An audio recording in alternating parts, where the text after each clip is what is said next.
In association with Karuna Hospital, Budanilakant Chatera, Chunikhel, our medical partner.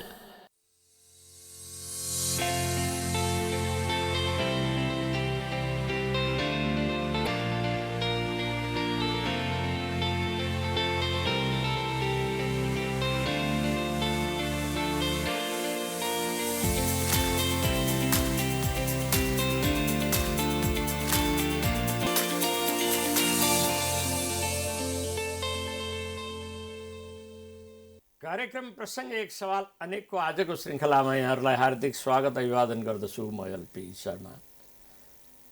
दर्शकवृन्द, आज वसन्त पञ्चमीको दिन अक्षरारम्भ गर्ने दिन। आज हामी यसै पुनित अवसरमा हार्दिक शुभकामना अर्पण गर्न चाहन्छौँ। चिसो बढ्दैछ, कठ्याङ ऋतु जाडो छ, तर पनि नेपालीहरूको घर घरमा एक विशेष उत्सव जस्तो भएको एक हप्ता 15 दिन जति भइसक्यो स्वस्थानी व्रत कथा प्रारम्भ भएको छ। महिलाहरू अक्सर शुद्ध शान्त भइकन सफा भइकन उहाँहरूले इच्छा खाने, नुन नखाने र बडो श्रद्धा एवं भक्तिका साथ स्वस्थानी व्रत कथा श्रवण गर्ने एक किसिमको परम्परा वर्षौंदेखि चलिआएको अवस्था स्थिति छ। तर पनि अब यो स्वस्थानी व्रत कथा पछिल्लो समयमा एकदमै विवादास्पद बन्न गएको कुरा छ। अब नेपाली समाज कतातिर छ, समाजको सचेतता कस्तो छ र हिंसाको प्रभाव घर घरमा कस्तो छ, घरेलु हिंसा त्यत्तिकै छ, महिलामाथि हुने हिंसा पनि त्यत्तिकै छ र यी सबै कुराको जड के हो, आज यस बारेमा हामीले अलिकति मन्थन गर्नका लागि एक विशिष्ट अतिथि निर्मला ढकाललाई हामीले यहाँ आमन्त्रण गरेका छौँ। उहाँ त एक समाजशास्त्री हुनुहुन्छ, त्रिचन्द्र क्याम्पसमा प्राध्यापन गर्नुहुन्छ, लेखहरू धेरै लेख्नुहुन्छ र यो विषयमा निकै गहिरोसँग उहाँले अध्ययन पनि गर्नुहुन्छ। अब यसै विषयको सेरोफेरोमा रहेर आज हामीले अन्तर्संवाद प्रारम्भ गर्नेछौँ। अब विलम्ब नगरी म उहाँलाई यस कार्यक्रममा हार्दिकै स्वागत गर्छु। स्वागत छ म्याम यस कार्यक्रममा। धन्यवाद। म्याम, अब हाम्रो अन्तर्संवादको सिलसिला यसैबाट प्रारम्भ गरौँ कि मैले आफ्नो ओपनिङमा निकै कुरा छोटो बताएको थिएँ। नेपाली घर घरमा अहिले लगभग 15 दिनदेखि स्वस्थानी व्रत कथाको आरम्भ भइराखेको छ। महिलाहरू बडो श्रद्धा भक्तिका साथ, उन्मादका साथ कथा श्रवण गर्ने परम्परा छ। तर पछिल्लो समय अलिकति महिला अधिकारवादीहरूले यो चाहिँ नि कस्तो भयो भनेदेखि आउटडेटेड ग्रन्थ भयो, महिलाहरूको अस्तित्वलाई नै स्वीकार नगरिएको ग्रन्थ चाहिँ नि घर घरमा यसरी समय दिएर पढ्नु उचित भएन भन्ने कुरा पनि मैले सुन्छु। यस सम्बन्धमा म्यामले कसरी अध्ययन गर्नुहुन्छ? उहाँहरूको सायद उहाँहरूले भन्नुभएको कुरा पनि गलत होइन है, किनभने स्वस्थानी व्रत कथा भनेको अहिले लेखिएको कथा होइन, हजारौं वर्ष पुरानो स्वस्थानी व्रत कथाले हाम्रो कुनै बेलाको समाज प्रतिनिधित्व गर्ने हो। त्यो कथा हेरेर हामीले यदि बुझ्नु पर्यो कि हजारौं सयौं वर्ष अगाडि नेपाली समाज अथवा हाम्रो समाजमा यी कुराहरू मान्ने थिए भन्ने कुरा हाम्रो दिमागमा राख्न सकियो भने त अहिले ल्याएर त्यसलाई नै जोड्नु पर्ने अथवा विरोध गर्नुपर्ने कुरा देखिन्न। त्यही पनि सबैको आफ्नो विचार हुन्छ, समाजमा सबैजनाले एकै तरिकाले हेर्नुपर्छ भन्ने छैन। त्यसमा देखिएका कुराहरू, लेखिएका कुराहरू त्यो समयको लागि सही थिए होलान्, अहिले पो हामीलाई गलत लाग्यो। त बालविवाह अहिले गलत भयो, तर जुन बेलामा त्यो स्वस्थानी व्रत कथा थियो त्यो बेलामा समाजमा चलेको चलन त्यही हो नि त।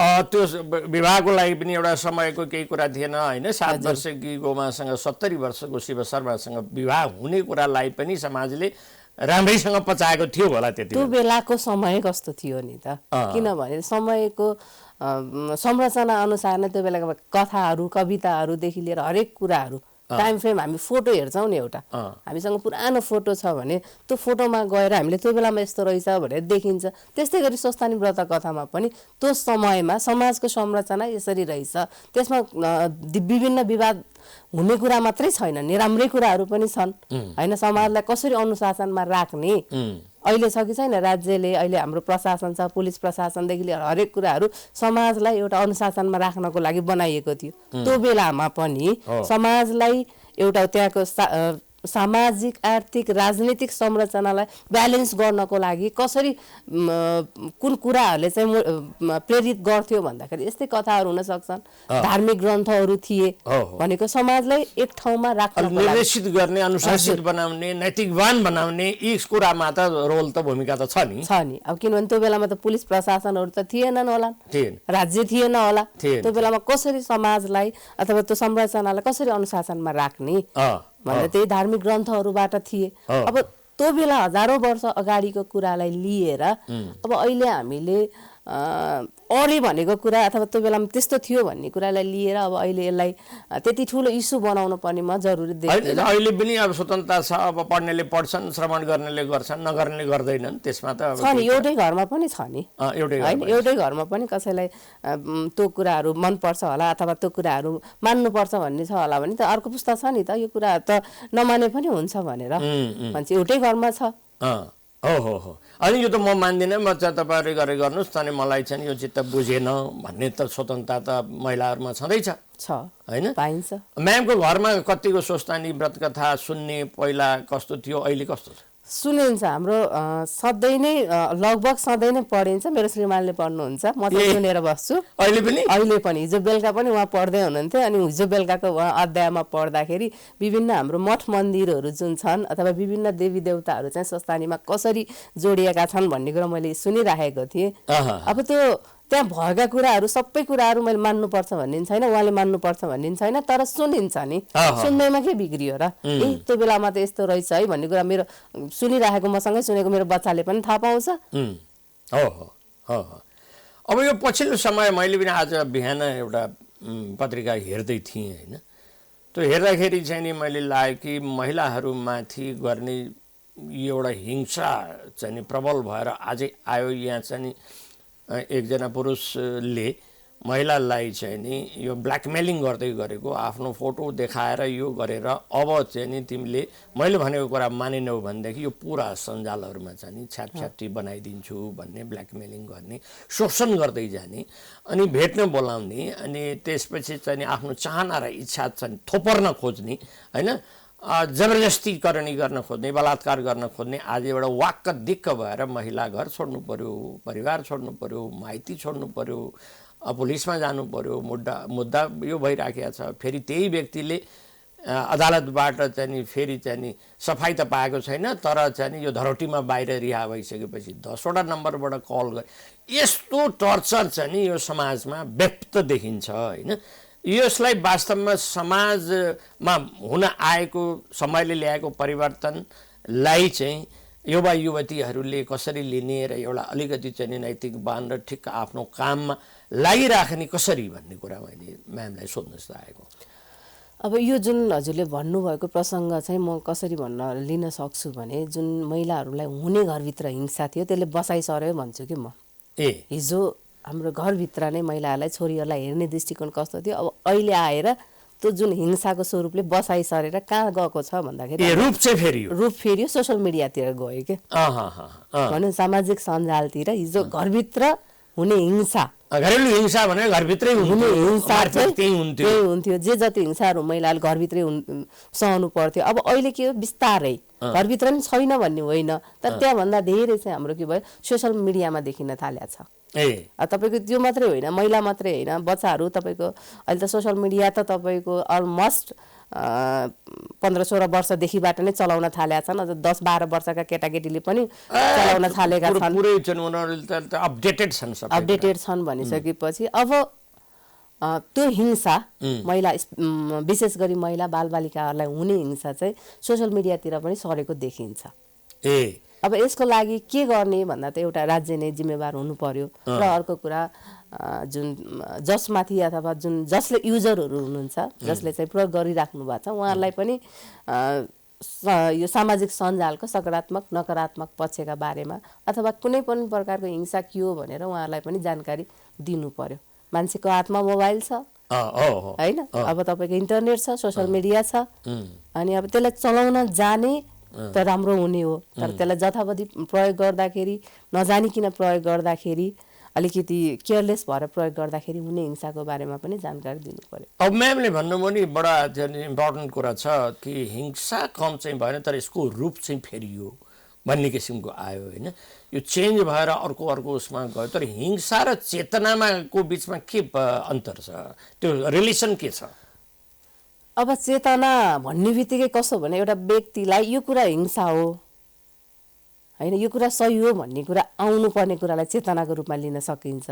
अब हिंसा भन्ने बित्तिकै त जुन पनि कुरा हिंसा हुन सक्छ नि होइन। अब यहाँ हामी दुईजना बसिरहेको छौँ, तपाईँले हेरेको कुराहरूदेखि लिएर तपाईँ कुनै प्रश्न कुरा गर्नुभयो जुन चाहिँ मलाई सहज लागेन भने त मेरो लागि हिंसा हुन सक्छ। हिंसाका पनि विभिन्न स्वरूपहरू हुन्छन्। हजुर, हुन भन्ने होइन, हेराइदेखि लिएर बोलीदेखि लिएर मलाई गर्ने व्यवहारदेखि लिएर हरेक कुरा भनिन्छ नि। अब अहिले त तपाईँको कसैले घुरेर हेर्यो भने अथवा असहज खालको सिचुएसन आयो भने त्यसलाई पनि हिंसाको रूपमा लिन सकिन्छ भनिन्छ। चेतना भन्ने कुरा मलाई के कुराले चाहिँ हिंसा गरिरहेछ भन्ने कुरा मैले बुझ्ने कुराहरू भयो के हिंसाको सम्बन्धमा। अब हिंसाको मतलब यो मैले मेरो प्रश्न किन थियो भनेदेखि जस्तो नेपालका तराईतिर पहाडतिर कतातिर चाहिँ जहाँ समाज अलि बढी अशिक्षित छ, अशिक्षित भएपछि चेतनाहीन भन्नु पर्यो होइन, चेतनाको स्तर अलिकति कम भएको होइन, त्यसमा चाहिँ बढी हिंसा हुन्छ भन्ने कुरा मात्रै सही हो कि होइन? हिंसा त सहरमा पनि देखिन्छ। अनि त्यो चेतनासँग यसको के रिलेसन रहेछ त भन्न खोजेको? अब एउटा सामान्य भनौँ न पढे लेखेको नभएको घरमा चाहिँ श्रीमानले कुटिरहेछ, ससुराले कुटिरहेछ भने पनि र उसले सही रहेछ त्यो पनि हिंसा भयो। र अब अहिले मैले दिएको उदाहरण मलाई कसैले घुरेर हेऱ्यो भने पनि मेरो लागि त्यो हिंसा भयो कि विभिन्न स्वरूप हुन्छ नि त, हिंसाको स्वरूप हुन्छ। अब यही कुरा मात्रै हिंसा हो भन्ने नि छैन होइन। कसैलाई चाहिँ त्यही कुरा चाहिँ नर्मल्ली लिएको पनि हुनसक्छ। मलाई चाहिँ मेरो चेतनाले मलाई यो कुराले असहज गरिरहेछ भन्ने कुरा आयो भने त्यो चाहिँ हिंसा भयो कि। त्यो त पढाइसँग मात्रै योग्यतासँग चाहिँ नि खासै ठुलो सरोकार रहेन, त्यो त तपाईँको आफ्नो चेतनासँग अरूसँग व्यवहारसँग आफ्नो चेतनासँग यो मैले गर्न नहुने होइन, मैले गरेको व्यवहार उहाँलाई त अर्को पक्षलाई चित्त बुझ्ने नबुझ्ने त्यो कुरामा त आफूमा होस हुनु पर्यो नि। अब कतिले चाहिँ घरमा श्रीमानले दिने हिंसालाई पनि सामान्य रूपमा यो घरभित्रको झगडा हो अथवा यो सामान्य हो भनेर लिइरहन्छन् भने अथवा त्यसलाई हिंसाको रूपमा नलिए पनि त फेरि त्यहाँ हिंसा भएन। बुझ्नेले बुझ्नु पर्यो कि यो अस्वाभाविक व्यवहार हो भनेर बुझ्नेले बुझ्नु पर्यो। अब महिलामाथि हुने जुन हिंसा नै भनौँ अथवा बलात्कारका घटनाहरू पछिल्लो पटक देखिएको सुनेको त यहाँ यसमा गौसा त्यो बस पार्कमा चाहिँ नि सुर्खेतबाट आएको एक महिलामाथि तीनवटा होटलमा लगेर बलात्कार गरियो भन्ने किसिमको कुरा आयो। त्यसमा चाहिँ पुलिस प्रशासन अलिकति त्यो तदारुकता साथ खोजबिन गर्ने कुरामा सबैलाई नियन्त्रणमा लिएर मुद्दा पनि चलाएर चाहिँ त्यसपछि उनलाई ठेगान लगाउने काममा चाहिँ नि त्यो अवस्था छ। यसमा म्यामलाई मैले फोकस गरेर के भन्न खोजेको भने महिलामाथि तीन ठाउँमा तीनवटा होटलमा लगेर उहाँमाथि शारीरिक सम्बन्ध कायम गर्दा महिलालाई पटक्कै थाहै थिएन भन्ने कुरा पनि त होइन होला नि। अब यस्तो थाहा नभएको भए हिंसा भएको आफूले अनुभव नगरेको भए त पुलिस प्रशासनसम्म त जानु हुँदैन थियो होला उहाँ होइन। अब कस्तो हुन्छ भने कतिपय केसमा यो हिंसाको पनि कहिलेकाहीँ यो दलदल हुन्छ क्या। म यो यहाँसम्म जान्छु त्यसपछि अब मलाई सकियो, अब म यति सहन्छु, अब सकियो भनेर म फर्किन चाहँदा पनि सकिँदैन नि त। त्यो दलदलमा फस्दै गइरहेका हुन्छन् कि त्यहाँबाट बाहिर निस्कन निकै असहज हुन्छ। अब सायद हुनसक्छ उहाँको त्यहाँ जानुमा कुनै एउटा बाध्यता थियो अथवा एकजनासँग जानुभएको होला अथवा त्यो कुनै पैसासँग आर्थिक लेनदेनसँग जोडिएको होला थियो कि त्यो अर्को कुरा भयो होइन। तर उहाँलाई चाहिँ के भने आर्थिक लेनदेनसँगै जोडिएको भए पनि आफूलाई असहज लाग्यो नि त। कोही महिलाले यदि शरीरै बेच्छ भने पनि त उसको अधिकार हुन्छ नि त।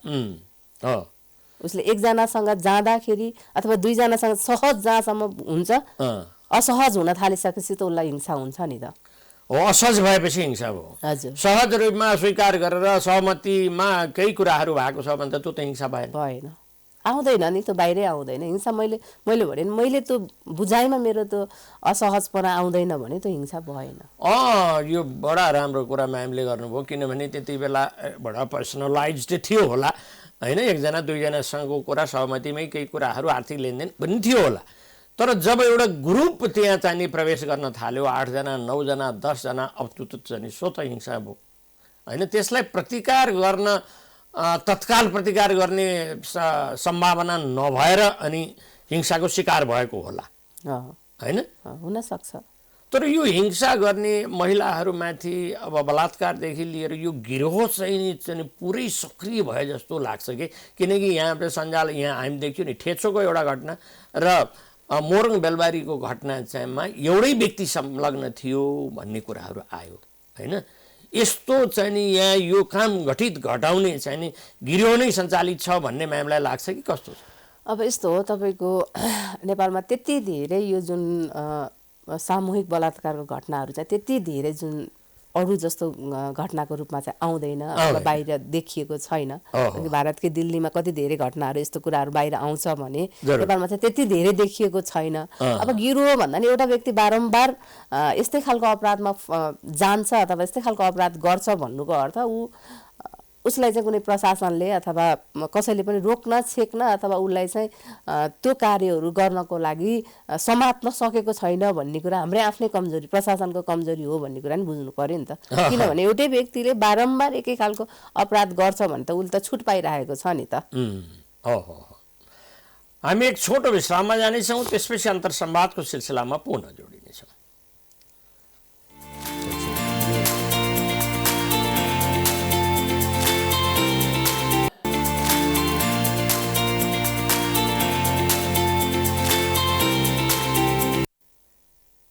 कार्यक्रममा निर्मल म्यामलाई पुनः स्वागत छ। र महिला हिंसाको कुरा, पारिवारिक हिंसाको कुराहरू हामीले गऱ्यौँ होइन। अब यसमा मलाई चाहिँ कस्तो लाग्छ भनेदेखि हिंसाको जड के हो, रुट के हो, रुट कज के कारण हिंसा हुन्छ? शक्ति सम्पन्न छ, ऊ आम्दानी अवस्थामा छ, उसको पेसा छ, व्यवसाय छ, आर्जन छ, आय छ भने न पुरुषले हिंसा गर्न सकेको देखिन्छ न महिलाले नै हिंसा गर्न सकेको देखिन्छ। त्यसकारण जरुरी चाहिँ उनीहरूको आफ्नो निजी पेसा, व्यवसाय, आम्दानी र आर्जनको चाहिँ नि प्रबन्ध भयो भने हिंसा कम हुन्छ भन्ने चाहिँ गरेको मैले सुन्छु। यो यथार्थमा के हो म्यामले के भन्नु?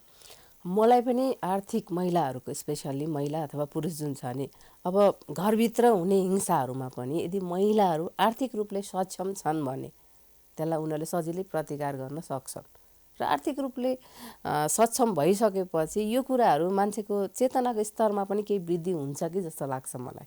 र किनभने एउटा आत्मविश्वास आँट पनि आउँछ के, आँट पनि आउँछ, प्रतिकार गर्ने आँट पनि आउला होइन। हिंसा भइहाल्यो भने प्रतिकार पनि गर्ने होला।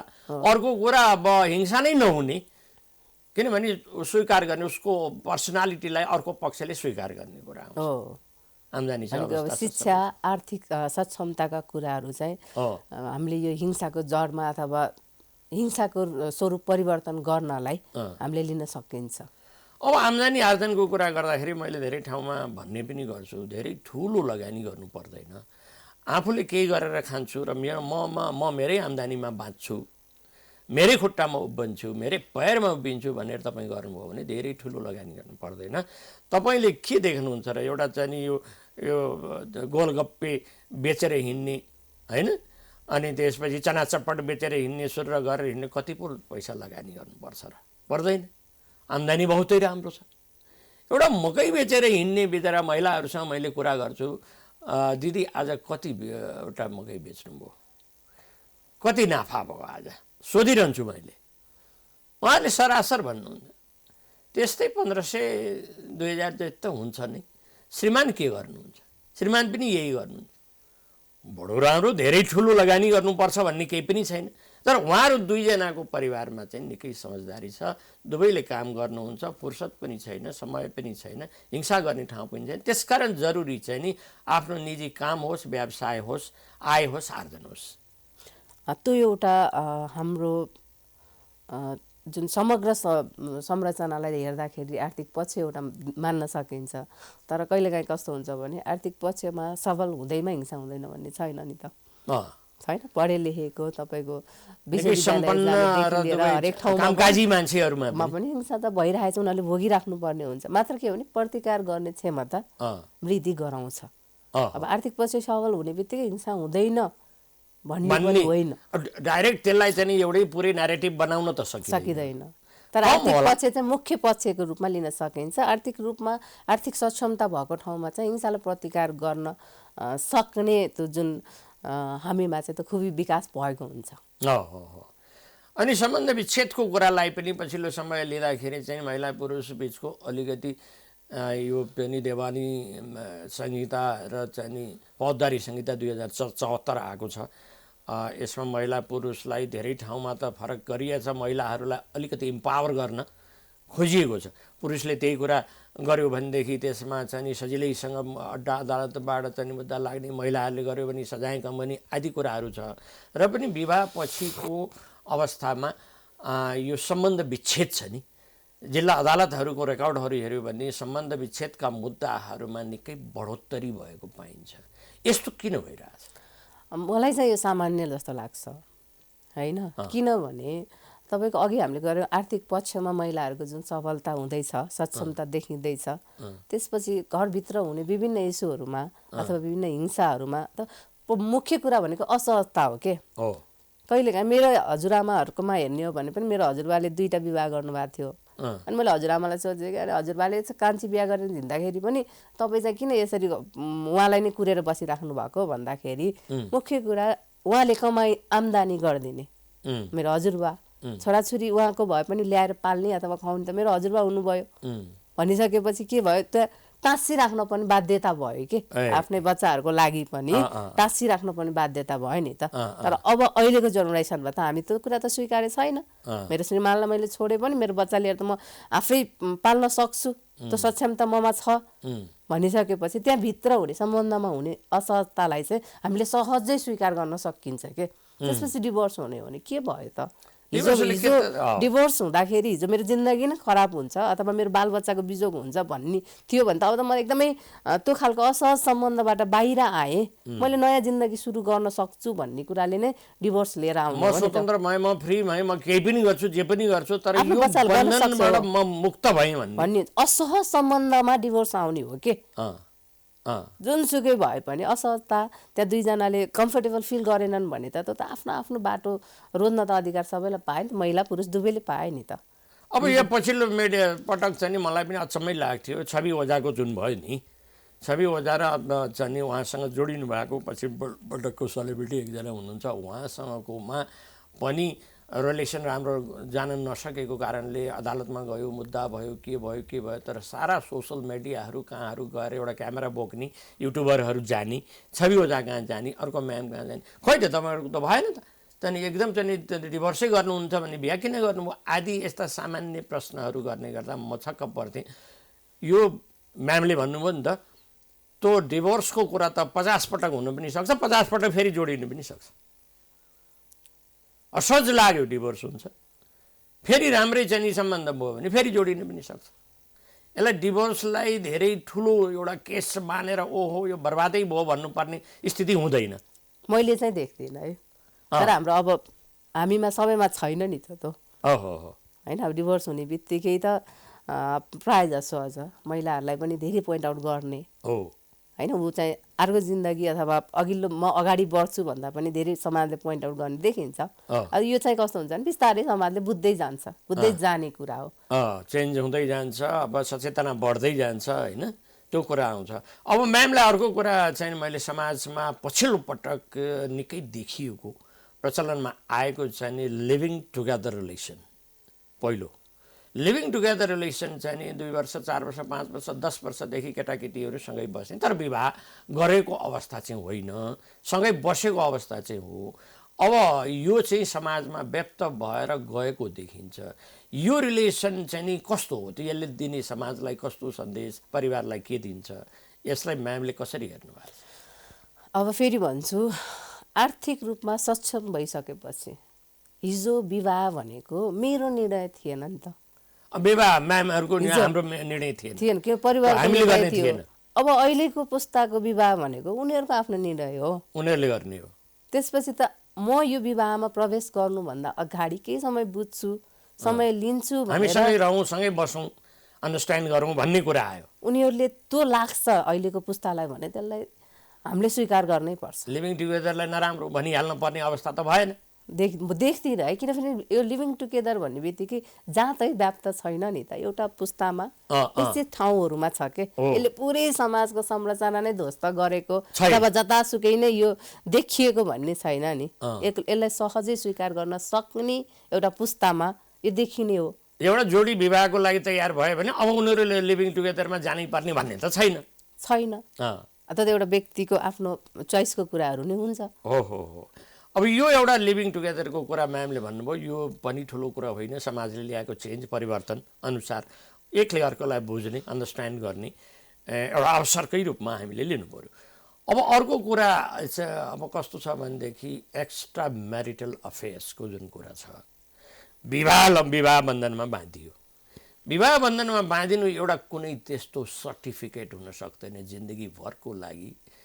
महिला पुरुष चाहिँ अब उनीहरूको मन भावना विचार पुरा एकाकार भएको छ, अब फरक पर्दैन भन्ने सर्टिफिकेसन त होइन। त्यसकारण पनि एकले अर्काको खोजी गर्दै हिँडिराखेको देख्छु म।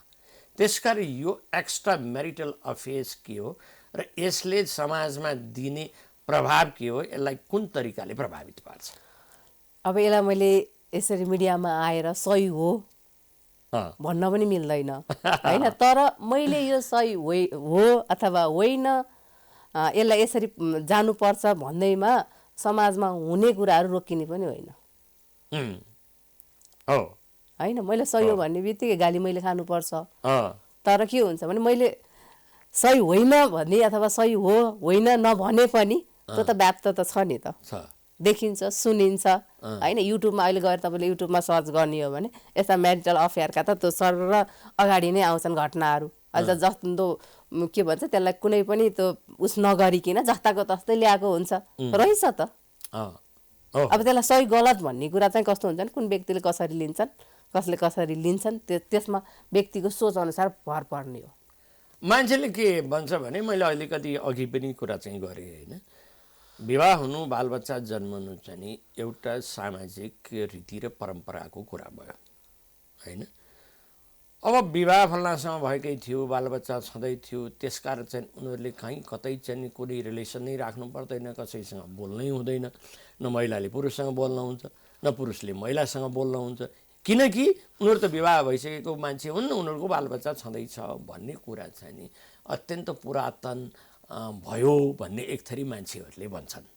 यो कस्तो? त्यस्तो पनि होइन।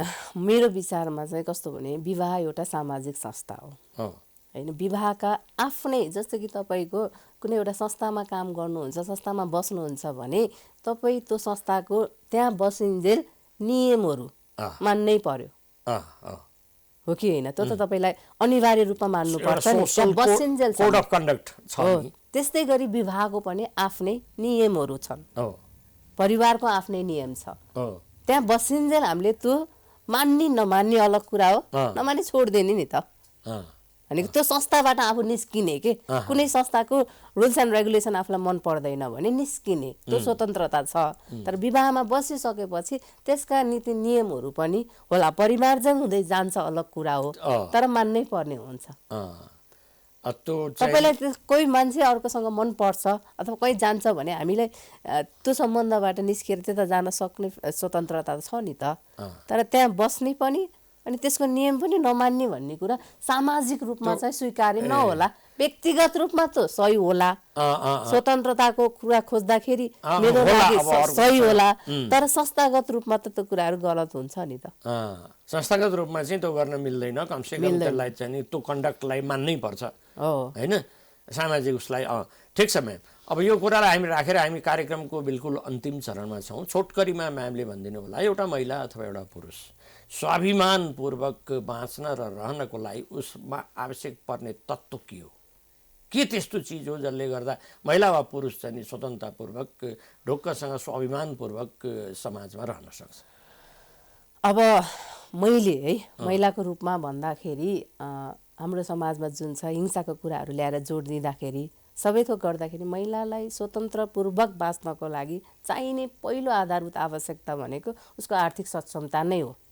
फेरि पनि कुरा त्यसैमा आएर जोड्छ, किनभने आर्थिक पक्षले अरू कुराहरू जोड्ने हो के। आर्थिक पक्षले मैले उठाउने आवाज जोड्छ होइन, मेरो लागि यो गलत भयो भन्ने कुरा मैले बुझ्ने त्यो चेतना पनि जोड्छ के। त्यस्तै गरी म यो हिंसा छ अथवा मलाई यहाँ गलत भइरहेछ म यहाँबाट उम्किन्छु भन्ने कुरा त जुन एउटा स्ट्रेन्थ हुन्छ नि त्यो पनि मलाई आर्थिक पक्षले नै दिन्छ। आवश्यक कुरा त आर्थिक सबलता नै हो। हजुर। हस् म्याम, आवधिक व्यस्तताका बीच प्रदान गर्नुभएको समय र संवादको लागि मेरो व्यक्तिगत र टिमको तर्फबाट हार्दिक धन्यवाद दिन्छु।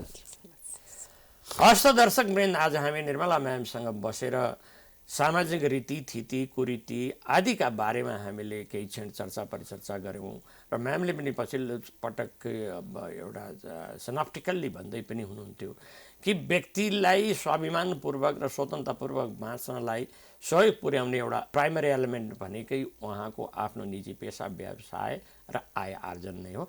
यसले महिलालाई सशक्तिकरण गराउँछ र समृद्ध पनि बनाउँछ। त्यसकारण सबैको आफ्नो आफ्नो पेसा होस्, व्यवसाय होस्, आय होस्, आर्जन होस् र यसतर्फ चाहिँ नि ध्यान पुगोस् भन्ने पनि हामी चाहन्छौँ। फेरि अर्को दिन अर्कै व्यक्तिसँग अर्कै प्रसङ्गमा जोडिने बाचा गर्दै आजको यस कार्यक्रमलाई यहीँ बिटमाएर चाहिँ प्राइम टाइम टेलिभिजन हेर्दै गर्नुहुनेछ। हस्त नमस्कार।